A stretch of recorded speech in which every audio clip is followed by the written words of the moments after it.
You know that feeling you're scrolling, but nothing's really registering? You're plugged into this endless stream of content, but you just feel numb? If that sounds even a little bit familiar, I promise you, you're not the only one. So let's talk about it. Let's get into the science of this dopamine burnout, and more importantly, figure out how we can start to feel like ourselves again. It happens so easily, right?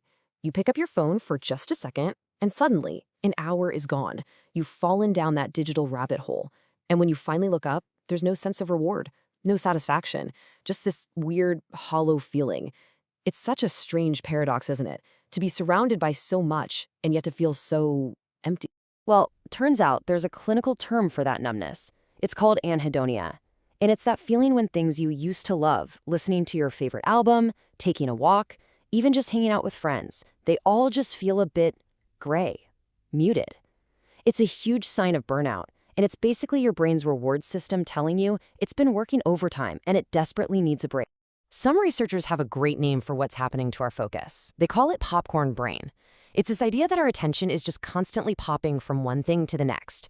A notification here, a new video there.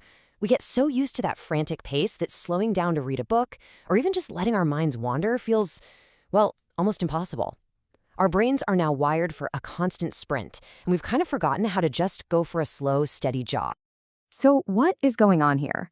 What's the chemical culprit behind this popcorn brain? Well, it's a molecule you've definitely heard about, but maybe not in the way you think. We need to talk about dopamine, and we need to correct a huge myth about what it actually does. Okay, so we've all been told that dopamine is the pleasure molecule, right? The thing our brain releases when we feel good. But that's not really the full picture. A better way to think about dopamine is as the motivation molecule.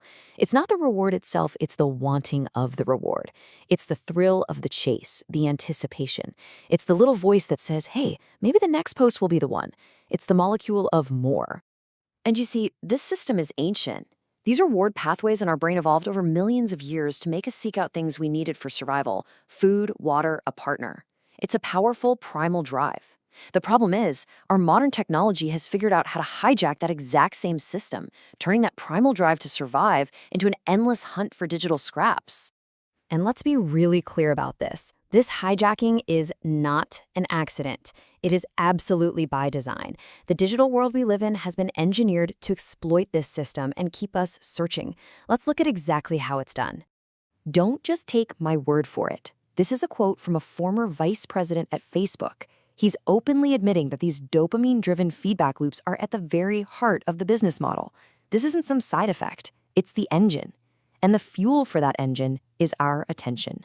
So, what's their most effective tool? They've essentially turned your phone into something called a Skinner box, which is a fancy term for a slot machine. Think about it. Why are slot machines so addictive? Because the rewards are unpredictable. You pull the lever, or in our case, you refresh the feed, and you never know if you're going to get nothing, or a little something, or a big jackpot. It's that maybe, that unpredictability that keeps you hooked. And you can literally see this in studies of the brain. When a reward is predictable, you get a nice little dopamine hit. But when it's unexpected, the dopamine spike goes through the roof. Our brains are wired to go crazy for surprises. And that's why we keep checking and checking and checking again. It's not about the like we just got, it's about the possibility of the next one.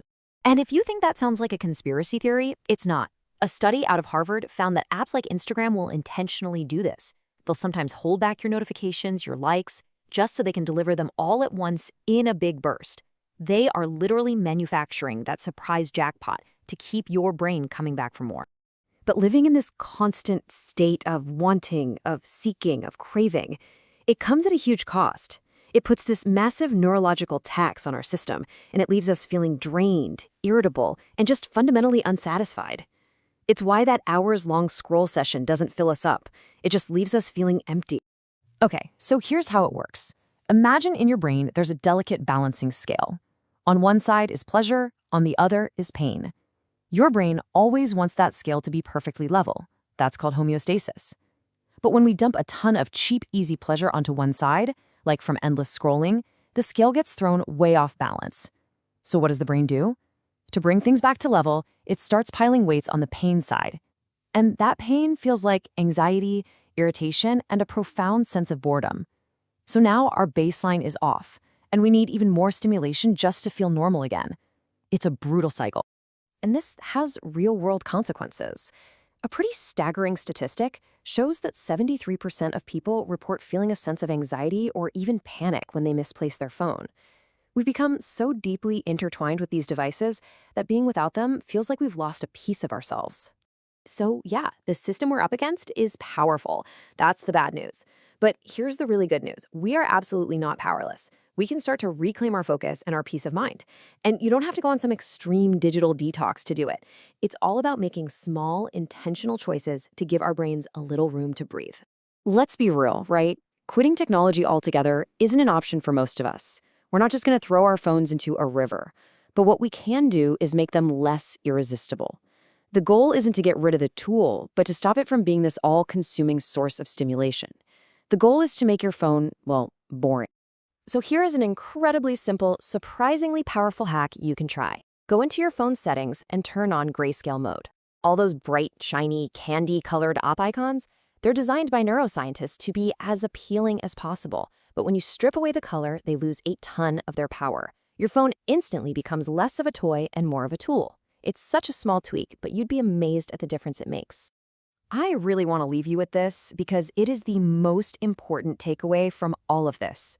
If you have ever felt ashamed or guilty or weak because of how much time you spend on your phone, please let that go. This has very little to do with willpower. You are up against some of the smartest engineers in the world whose entire job is to capture and hold your attention. So this isn't a moral failing. It's not your fault. Your brain is simply being hacked. And just knowing that, well, that's half the battle. So I'll leave you with a small invitation. Just a question to think about. What is one tiny, low-stimulation moment you can reclaim for yourself this week? Maybe it's just leaving your phone in the other room during a meal. Or maybe it's just staring out the window for 5 minutes without reaching for anything. It's in those quiet, boring moments that our brains actually get to rest, reset, and start to heal.